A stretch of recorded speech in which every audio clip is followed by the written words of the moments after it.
Non performing asset यानी कि वो एसेट जो कि परफॉर्म नहीं कर रहा है। एसेट जो कि परफॉर्म करता है उसको हम स्टैंडर्ड एसेट कहते हैं, यानी कि रेगुलर एसेट हो गया। एंड जो एसेट आपका परफॉर्म नहीं कर रहा है, यानी कि उसमें पहले इरेगुलरिटी थी एंड उसके बाद कुछ एक क्राइटेरियन को उसने मीटअप किया, तो उस एसेट को हम कहते हैं नॉन परफॉर्मिंग एसेट ऑफ दिया। अगर हम कैटेगरी की बात करते हैं यहां पर, तो नॉन परफॉर्मिंग एसेट जो है वो यहां पर हमारे पास सबस्टैंडर्ड टाइप के भी होते हैं, डाउटफुल एसेट भी हैं एंड साथ के साथ लॉस एसेट भी होते हैं। सो यहां पर हमें एसेट की कंसंट्रेशन यहां पर दी गई है, कंपोजिशन दी गई है। तो टोटल एसेट्स यहां पर आपको बताए गए हैं 50,000 करोड़ के, एनपीएस टोटल बताए गए हैं 2.5% है, 1250 के सब स्टैंडर्ड है, सब स्टैंडर्ड के आपके पास सिक्योर्ड एंड अनसिक्योर्ड पार्ट बताया गया। इसी तरह से डाउटफुल में D1 D2 D3 के बताया गया एंड लॉस एसेट्स के बारे में बताया गया। एंड अकॉर्डिंगली इसके बेस पर हमें क्वेश्चंस को सॉल्व करना है। सो it says how much is the provision on सब स्टैंडर्ड एसेट्स। तो सब स्टैंडर्ड एसेट्स के ऊपर आपको प्रोविजन कितना मेंटेन करना पड़ेगा, उसके रिलेटेड हमने इस क्वेश्चन का यहां पर आंसर करना है। अगर हम बात करते हैं related to the sub standard, तो इसको दो पार्ट में यहां पर डिवाइड किया गया। If you look at the table over here, देखिए टेबल में यहां पर पहली चीज देखिएगा कि आपको यहां पर बताया गया कि दो तरह के आपके पास सब स्टैंडर्ड है। एक मेरे पास सब स्टैंडर्ड यहां पर सिक्योर्ड है एंड दूसरी तरफ मेरे पास सब स्टैंडर्ड जो है वो यहां पर अनसिक्योर्ड एसेट के बारे में बताया गया है। आप सब स्टैंडर्ड के केस में एक चीज को ध्यान में रख लीजिए कि अगर आपके पास जो वैल्यू ऑफ सिक्योरिटी है अब इनिशियो का मतलब है जब से लोन शुरुआत हुआ है तब से आपके पास जो वैल्यू ऑफ सिक्योरिटी जो है वो यहां पर 10% ऑफ द लोन अमाउंट है, 10% ऑफ द लोन अमाउंट तक है, तो वो आपके पास जो एसेट होगा that will be the unsecured asset. And अगर आपके पास सिक्योरिटी 10% से ज्यादा है तो उसके केस में वो क्या माना जाएगा, सिक्योर्ड एसेट माना जाएगा। एंड यहां पर सिक्योर्ड एसेट्स के लिए आपको 15% प्रोविजन मेंटेन करनी पड़ती है, वहीं पर आपके पास जो अनसिक्योर्ड एसेट्स हैं, सबस्टैंडर्ड एसेट्स हैं, उनके लिए आपको 25% यहां पर जो पर्टिकुलरली प्रोविजन है वो यहां पर मेंटेन करनी पड़ती है। लेकिन साथ में ध्यान रखेंगे कि ये जो प्रोविजन होगी पूरे के पूरे आउटस्टैंडिंग बैलेंस की होगी। लेट्स टेक द केस कि 400 लाख का लोन था, यानी कि 4 करोड़ का लोन सैंक्शन था, आउटस्टैंडिंग अमाउंट भी यही था। एंड फर्दर यहां पर जो वैल्यू ऑफ सिक्योरिटी थी that was available just 30 lakh, 30 lakh की सिक्योरिटी अवेलेबल थी। तो ऐसा नहीं है कि हम यहां पर जो पर्टिकुलरली 370 लाख का जो अमाउंट है उसके लिए हम सिक्योर्ड वाला पार्ट लेंगे, अनसिक्योर्ड वाला परसेंटेज लेंगे, एंड 30 लाख जो कि सिक्योर्ड पार्ट है उसके लिए हम सिक्योर्ड वाली परसेंटेज लेंगे, ऐसे नहीं लेंगे। सब स्टैंडर्ड के केस में आप सिक्योर्ड बैलेंस अनसिक्योर्ड बैलेंस को बाइफरकेट नहीं करते हैं, you just take the balance so as to take the thing कि आपका जो यहां पर सब स्टैंडर्ड अकाउंट है वो सिक्योर्ड है या नहीं है। ठीक है, तो यहां पर ये सिक्योर्ड के लिए जो परसेंटेज है दैट इज 15%, तो यहां पर 650 का 15% पर्टिकुलरली हम कैलकुलेट कर लेंगे। So it will be 650 into 15% that is equal to 97.5 है। एंड फर्दर जो आपके पास अनसिक्योर्ड है that is particularly 50 over here, तो 50 इंटू 25% दैट मेक्स इट 12.5। तो अगर हम टोटल करते हैं यहां पर दैट इज इक्वल टू 110। तो यहां पर जो आपके पास प्रोविजन है सब स्टैंडर्ड के लिए वो पर्टिकुलरली सिक्योर्ड अनसिक्योर्ड के लिए आपने कैलकुलेट कर ली। सिक्योर्ड के लिए 15% के ऊपर एंड अनसिक्योर्ड के लिए हमने यहां पर 25% के ऊपर कैलकुलेट कर लिया। लेकिन ध्यान में रखिएगा कि अगर आपके पास सब स्टैंडर्ड जो है वो इंफ्रास्ट्रक्चर से रिलेटेड है तो अनसिक्योर्ड के लिए जो परसेंटेज होती है that is 20% against the 25%। Okay, तो यहां पर क्वेश्चन नंबर 1 के केस में जो आंसर रहने वाला है that is option A over here is the right answer. जो ऑप्शन ए है यहां पर that is the right answer over here in this regard. Now let's move to the next question. जल्दी से जल्दी नेक्स्ट क्वेश्चन पर चलते हैं related to question number 2। It says how much is the provision on doubtful D1 assets, यानी कि doubtful D1 जो assets हैं उनके लिए क्या प्रोविजन रहेगी। देखिए डाउटफुल के केस में आप बैलेंसेस को यहां पर दो पार्ट में डिवाइड कर देते हैं, whether it is doubtful 1, doubtful 2, doubtful 3। तो you basically have value of security, तो आपके पास यहां पर एक पार्ट बन जाता है वैल्यू ऑफ सिक्योरिटी का, एंड दूसरा बन जाता है आपके पास जिसको हम यहां पर RVS भी कहते हैं, रिलायजेबल वैल्यू ऑफ सिक्योरिटी भी कहते हैं। एंड फर्दर दूसरा पार्ट बन जाता है आपका अनसिक्योर्ड यानी कि शॉर्टफॉल इन सिक्योरिटी। डाउटफुल के लिए एक चीज में ध्यान में रखिएगा कि जहां पर शॉर्टफॉल ऑफ सिक्योरिटी वाला पार्ट है उसके लिए तो आपको 100% प्रोविजन को मेंटेन करना ही पड़ता है, आपको 100% प्रोविजन को मेंटेन करना पड़ता है। एंड जहां पर आपके पास रिलायजेबल वैल्यू ऑफ सिक्योरिटी है डाउटफुल 1 के केस में वो अमाउंट है 25%, डाउटफुल 2 के केस में वो अमाउंट है 40%, ये रिलायजेबल वैल्यू ऑफ सिक्योरिटी के लिए जो आप प्रोविजन मेंटेन करते हैं उसके लिए। एंड डाउटफुल 3 के लिए यहां पर ये 100% ही है। अभी पर्टिकुलरली हमें डाउटफुल 1 के लिए कैलकुलेट करना है, तो डाउटफुल 1 के लिए जो सिक्योर्ड कंपोनेंट है दैट इज 200, तो 200 के लिए जो आप कैलकुलेशन करेंगे वो 25% के हिसाब से करेंगे, एंड जो अनसिक्योर्ड कंपोनेंट है दैट इज 100, इसको 100% के ऊपर ही हम यहां पर कैलकुलेट करने वाले हैं। तो 200 into 25% that is equal to 50, and 100 into 100% that is equal to 100, so it is 150 over here. तो आपको यहां पर जो प्रोविजन मेंटेन करनी है for the doubtful 1 assets over here that is 150, that is 150 in this particular case. Is that clear? ये चीज यहां पर क्लियर होगी है। सो आंसर यहां पर रहेगा option B, that is 150 crores over here. Okay, now let's move to the next question. जल्दी से जल्दी नेक्स्ट क्वेश्चन पर मूव करते हैं। Question number 3 over here, it says how much is provision on doubtful D2 assets? तो doubtful D2 assets के case में क्या आपके पास सिक्योर्ड कंपोनेंट कितना है? सिक्योर्ड आपके पास 100, तो मैंने आपको बताया था सिक्योर्ड के लिए कितना रहता है, 40% रहता है डाउटफुल 2 के लिए, एंड जो शॉर्टफॉल ऑफ सिक्योरिटी है, जो शॉर्टफॉल ऑफ सिक्योरिटी है वो कितना अमाउंट है, दैट इज पर्टिकुलरली 50 ओवर है, तो 50 का तो 100% ही रहेगा। सो यहां पर रहेगा 40 एंड फर्दर यहां पर रहेगा 50, दैट इज इक्वल टू 90। तो पर्टिकुलरली डाउटफुल 2 एसेट के लिए जो आपको प्रोविजन मेंटेन करनी है that is 90 crore over here, that is option B, that is option B over here is the right answer.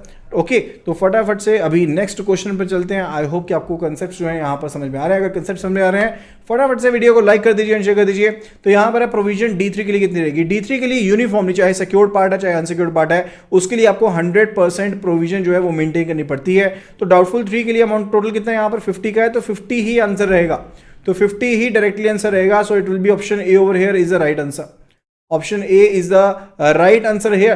Question number 5 की बात करते हैं, how much is provision on loss? Loss के ऊपर प्रोविजन कितनी रहेगी? लॉस के लिए भी आपको 100% प्रोविजन जो है वो यहां पर मेंटेन करनी पड़ती है। सो इट विल आल्सो बी 50, तो यहां पर ये आंसर भी 50 करोड़ रहने वाला है। Now let's move to the next question, says how much is provision on NPA? तो टोटल एनपीए के लिए प्रोविजन कितना है, सभी को ऐड कर लेंगे। देखिए लॉस के लिए कितना प्रोविजन था, मैं यहां पर ऊपर लिख दे रहा हूं, लॉस के लिए 50 का था। एंड फर्दर अगर हम D3 की बात करते हैं, अगर D3 की बात करते हैं तो यहां पर प्रोविजन कितना था, 50 ही था। एंड फर्दर अगर हम डाउटफुल 2 की बात करते हैं तो ये 90 करोड़ था, डाउटफुल 2 के लिए हो गया 90 करोड़। एंड यहां पर फर्दर बात करते हैं डाउटफुल 1 की, डेट वाज 150 करोड़। एंड उसके बाद बात आती है related to the sub standard account. Sub standard के लिए कितना है, इट इज 110 करोड़। तो सभी को एड अप कर लेंगे, that is the provision for NPAs. तो एनपीए के लिए प्रोविजन करेगी 50 plus 50 plus 90 plus 150 plus 110, that is equal to 450 crore over here. तो यहां पर जो टोटल प्रोविजन है, यहां पर जो आपको कंटेन करनी है, मेंटेन करनी है, that is 450 crore over here. Option B over here is the right answer.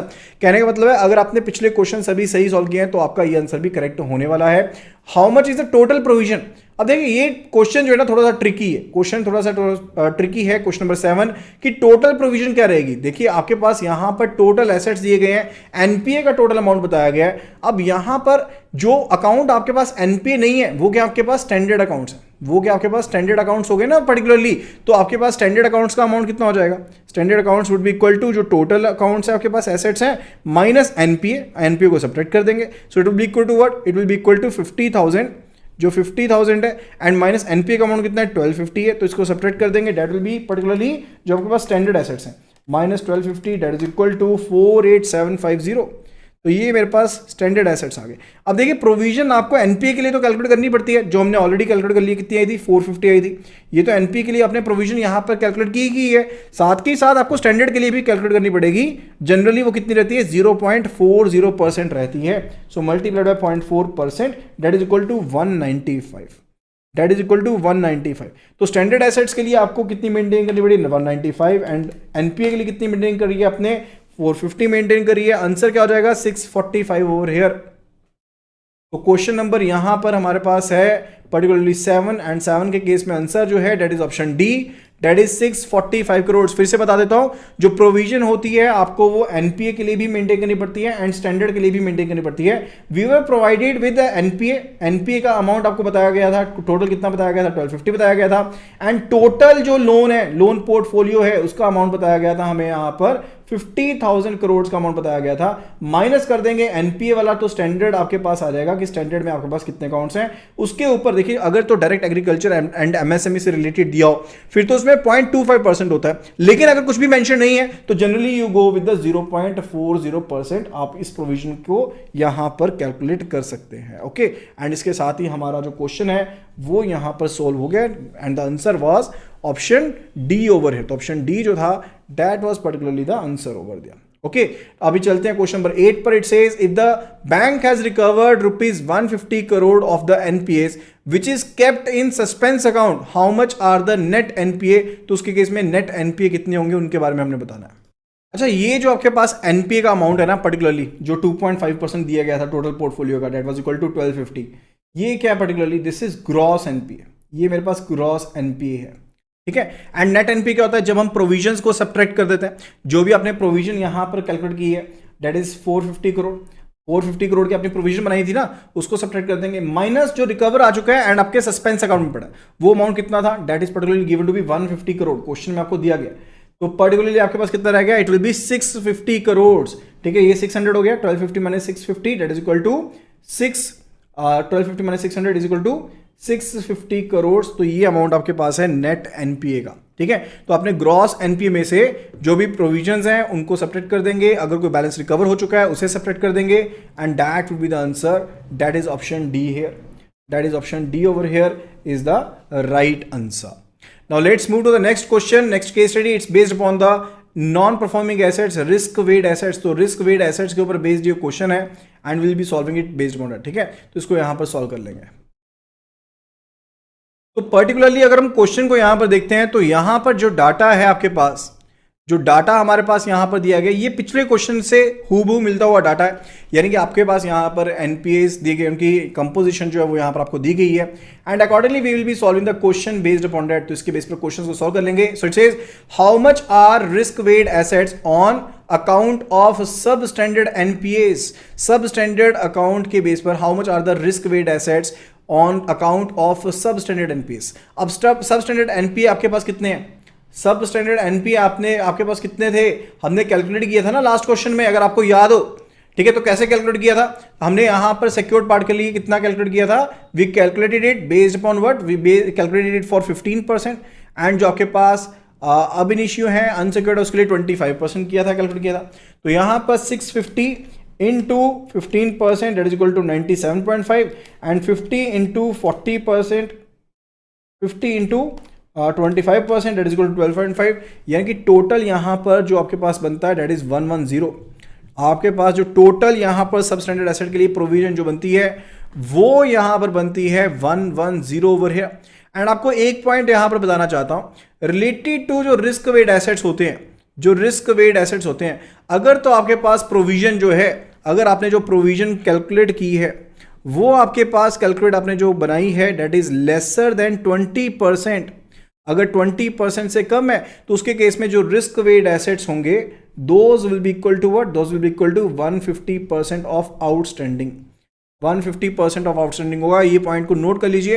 And अगर प्रोविजन जो है if it is greater than or equal to 20%, if it is greater than and equal to 20%, लेकिन up to कितना है, up to यहां पर है ये lesser than 50% और up to lesser than 50% है, तो उसके केस में जो प्रोविजन होगी that is 100, जो रिस्क वेड एसेट्स होंगे, not provision, risk weighted assets जो होंगे those will be 100%। And third point है कि अगर आपके पास प्रोविजन जो है दैट इज ग्रेटर देन और इक्वल टू 50%, वहां पर जो रिस्क वेड एसेट्स होंगे, वहां पर जो रिस्क वेड एसेट्स होंगे those will be equal to 50% of the outstanding. ये पॉइंट को जानना यहां पर बहुत ज्यादा जरूरी है, ठीक है। तो यहां पर पर्टिकुलरली जो प्रोविजन आपके पास है, यहां पर जो टोटल प्रोविजन आपके पास पर्टिकुलरली है, यहां पर देखिए जो सिक्योर्ड कंपोनेंट था, जो सिक्योर्ड कंपोनेंट था, जहां पर मैं यहां पर फिर से आपको टेबल की तरफ ले चलता हूं, सिक्योर्ड कंपोनेंट की तरफ देखिएगा यहां पर। तो सिक्योर्ड कंपोनेंट के केस में अमाउंट कितना, मेरे पास 650 करोड़ का अमाउंट है।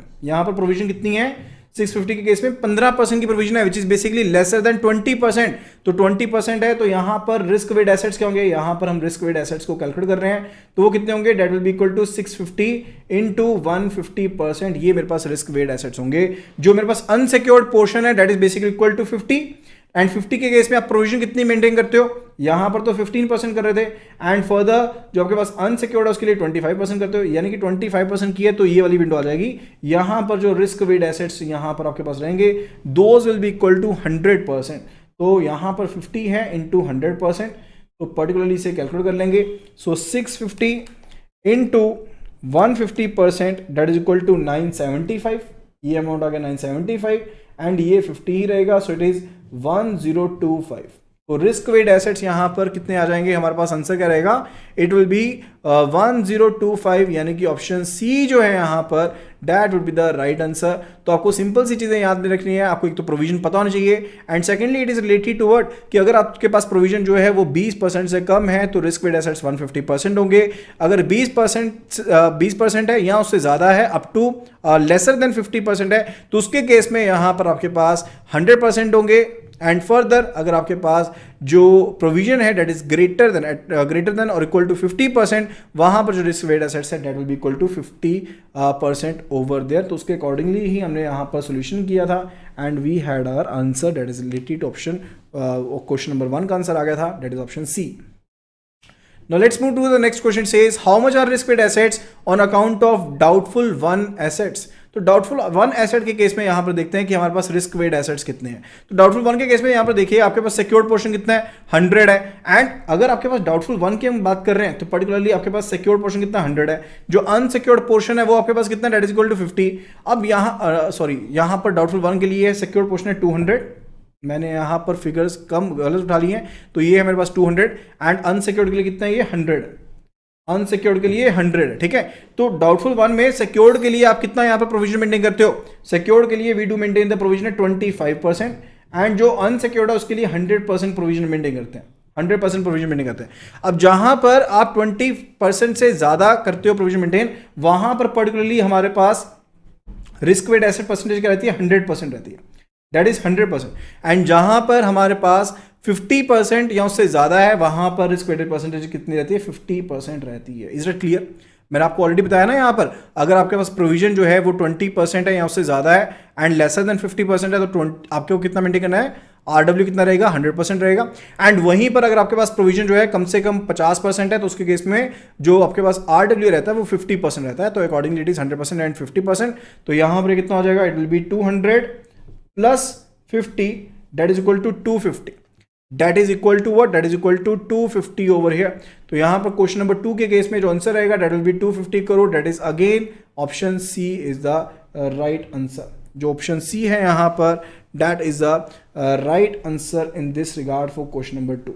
Okay, now let's move to the next question, question number 2, question number 3 it is. तो डाउटफुल 2 के केस में हमने रिस्क वेट एसेट्स बताने हैं, डाउटफुल 2 के केस में।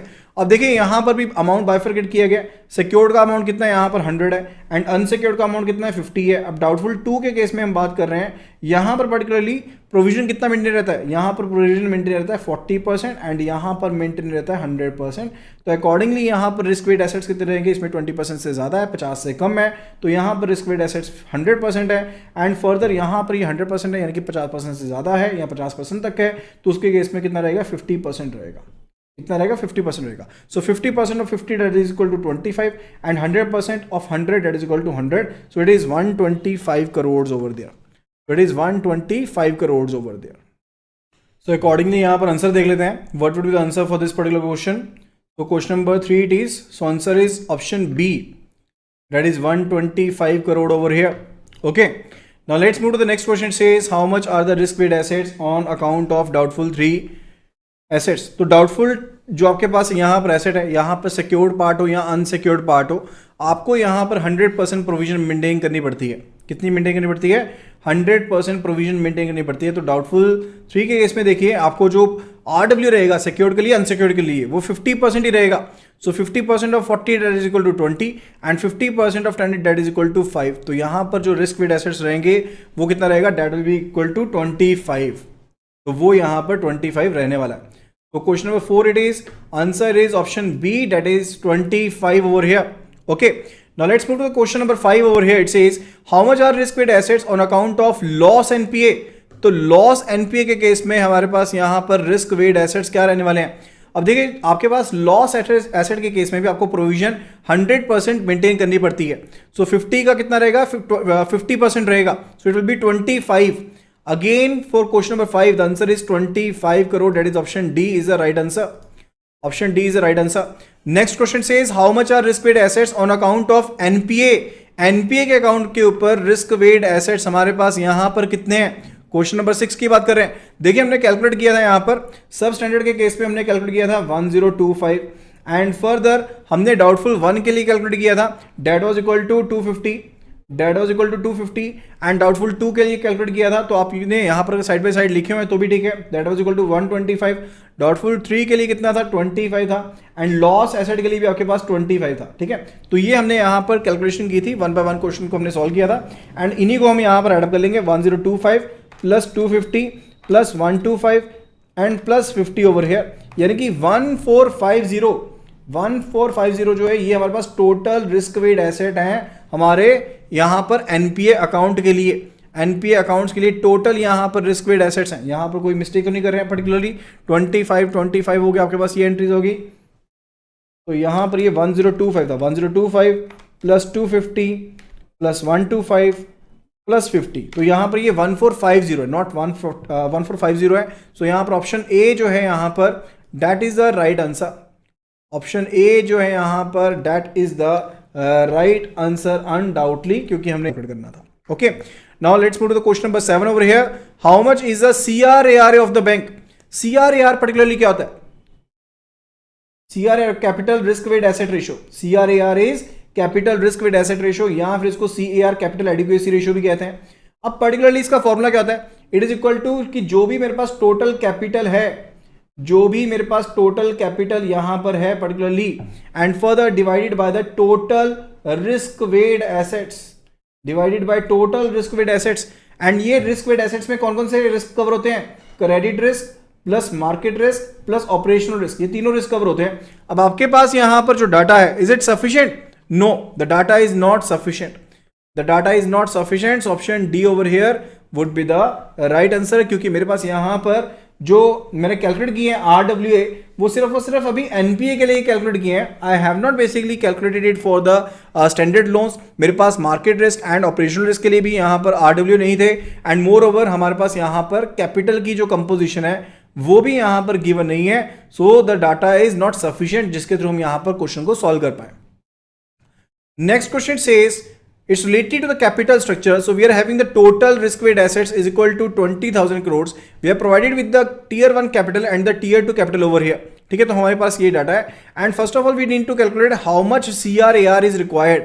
तो CRAR कितने रिक्वायर्ड है, तो यहां पर एक चीज देखिए, CRAR जब भी हाउ मच की बात करते हैं ना, तो पर्टिकुलरली हम बात कर रहे हैं मिनिमम CRAR की, हम मिनिमम CRAR की बात कर रहे हैं and as per the Reserve Bank of India जो मिनिमम CRAR है that is 9%, that is 9% of the risk weight assets. अब यहां पर ये कंपोजिशन देखें तो इसमें हमारे पास टीयर 1 कैपिटल होती है एंड फर्दर टीयर 2 कैपिटल होती है। ठीक है, तो टीयर 1 की फर्दर कंपोजिशन है, एक है हमारे पास कॉमन इक्विटी टीयर 1 एंड दूसरा है हमारे पास additional tier 1 capital over here.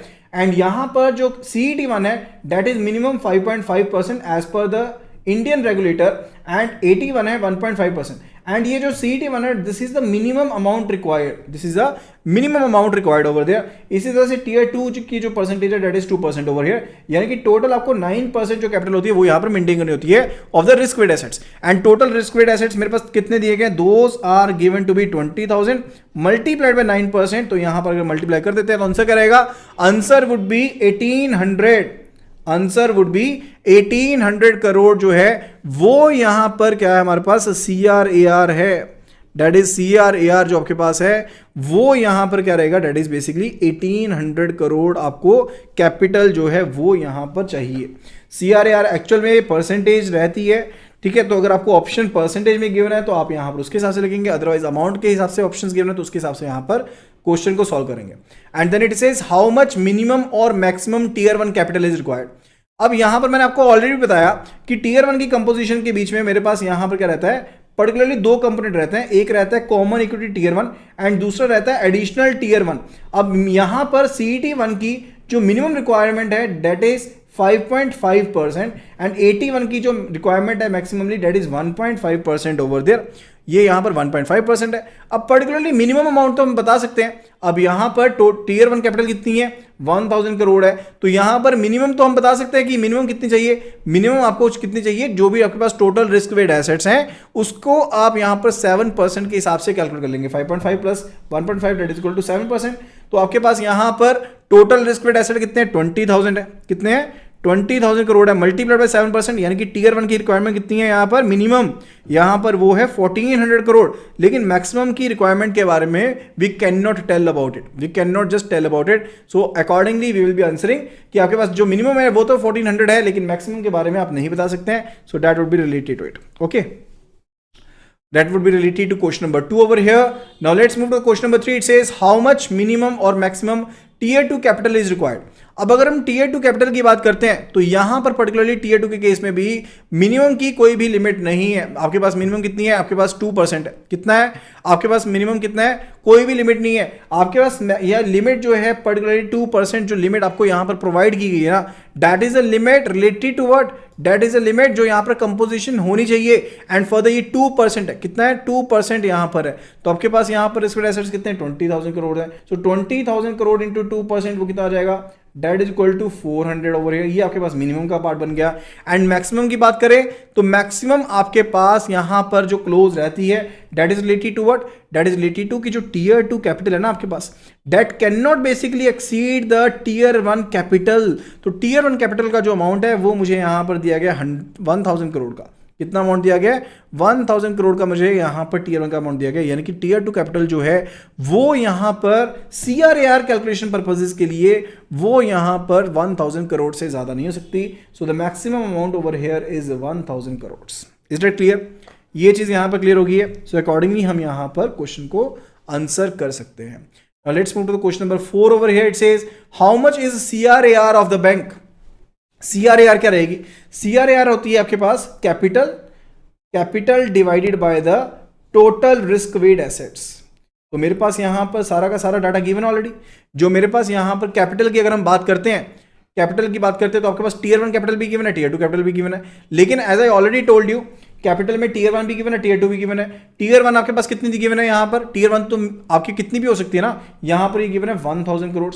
And tear 2 maximum कितनी हो सकती है, it can be maximum 100% of the tier 1, ठीक है, उससे ज्यादा नहीं हो सकती है। तो इसका भी सिर्फ और सिर्फ मैं यही पार्ट कंसिडर करूंगा, 1000 वाला पार्ट कंसिडर करूंगा, divided by 20,000 over here, that is the total risk weight assets. So it will be equal to what, it will be equal to 2000 divided by 20,000 and further divided by 20,000 that is equal to 10%। तो ये मेरे पास आ गया CRAR का answer आ गया इस bank का, 10% is the answer over here. तो यहां पर आंसर कितना आया, 10% is the answer over here. Okay, now let's move to the next question. Question number 5, does the bank with CRAR, जो बैंक है क्या वो कंप्लाई कर रहा है CRAR रिक्वायरमेंट्स के साथ, क्या बैंक जो है वो CRAR रिक्वायरमेंट के साथ कंप्लाई कर रहे हैं यहां पर या नहीं कर रहा है, उसके बारे में हमने कमेंट करना है येस और नो। देखिए इसमें ना एक चीज को समझिए, जो यहां पर रिस्क वेट एसेट्स हमें टोटल दिए गए हैं वो कितने दिए गए हैं, वो यहां पर दिए गए हैं आपको 20,000 करोड़।